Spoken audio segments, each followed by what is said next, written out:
V-Guard presents कौन जीत रहा है, को पावर्ड बाय सेंसोडाइन एंड विमल। बोलो जुबां केसरी। वैसे साहब, आप एक बात भूल गए। आप बनारस का जिक्र कर रहे थे, तो जब काशी विश्वनाथ कॉरिडोर बना तो जिन बुनकरों की बात आप कर रहे हैं, बनारसी साड़ी बनाने वालों की जिंदगी तो बहुत बदली है ना, बहुत बिक्री बढ़ गई। बनारसी साड़ी बनाने वाले कभी सेठ बने? सेठ तो नहीं बने, वही मजदूर है। पहले से बेहतर अरे तो अरे क्या बेहतर हुए भाई, आप आधे तो भाग गए बंबई को, पूरे पूरे बंबई चले गए। हम तो वही बोल रहे ना, चल के देखते हैं ना, साथ चलिए हम चल के देखते हैं। पावरलूम, बिजली का रेट इतना बढ़ा दिया यूपी सरकार ने, यही तो हम आप बता रहे हैं। कहाँ है तुष्टिकरण हुआ बताइए, किधर हुआ बताइए? जेलों में सबसे ज्यादा मुसलमान है। एलिमेंट्री एजुकेशन के बाद highest drop out rate, Kundu committee की रिपोर्ट है जो नरेंद्र मोदी को दी गई थी, वो बता रही है हाईएस्ट ड्रॉप आउट रेट मुसलमान का है। आप कौन से 20 करोड़ लोगों को गरीबी से निकाले, हम भी जानना चाह रहे भाई। ये किसने बनाई रिपोर्ट? ये पूरे, अच्छा आपके मीडिया के लोगों की नौकरी चली जा रही है, तनख्वाहें आप लोगों की कम हो जा रही है। कहाँ 20 करोड़ कहाँ निकले? अब भूले जा रहे हैं, नरेंद्र मोदी भाषण पे भाषण दे रहे हैं। आपने जिक्र किया ईद का। उन्होंने कहा, नरेंद्र मोदी जी ने, कि ईद मैं भी मनाता था, बचपन में हम लोग ईद मनाते थे, घरों में खाना नहीं बनता था, मेरे कई मुस्लिम फ्रेंड्स हैं। छोड़िए, वो कहते हैं आप इमेज एक बात सुनिए, एक इफ्तार की दावत नहीं करते 10 साल में अपने घर में, कहाँ खाने की बात कर रहे हैं? छोड़िए ना, क्या बोल रहे हैं आप? क्या मेरे बाप सब देखिए, ये जो है ना, मेरे घर में ड्राइवर मुसलमान था, ये पुराने डायलॉग हो चुके हैं। ये उस जमाने के पिक्चरों में अच्छा लगता था। अभी आप बताइए ना, आप एक आदमी को टिकट नहीं देते हैं। अच्छा, नरेंद्र मोदी किसी मुसलमान को गले मिलते हुए देखा आपने 5 साल में इंडिया में?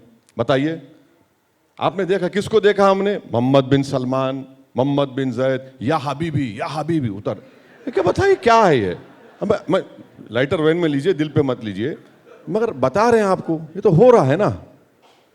हाँ बताइए, आप बोल रहे हैं, आप असद ओवैसी तेलंगाना में अमित शाह बोलते हैं। अरे आप कर रहे हैं भाई, कौन कर रहा है?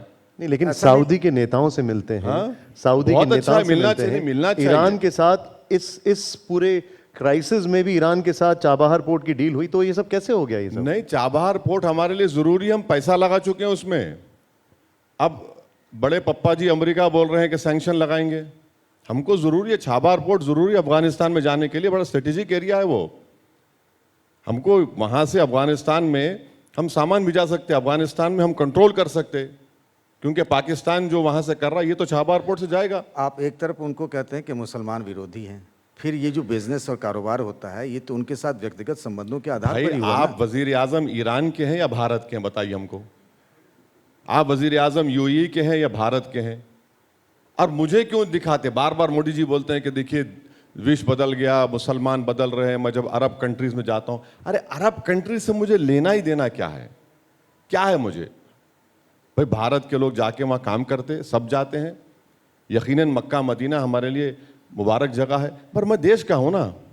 हम कमाते वहां पर हैं, लाते यहां पर हैं। फॉरेन एक्सचेंज पूरा जो आता है इंडिया को, सबसे ज्यादा नॉर्थ हमारे ज्यादा तो गल्फ कंट्री से आता है।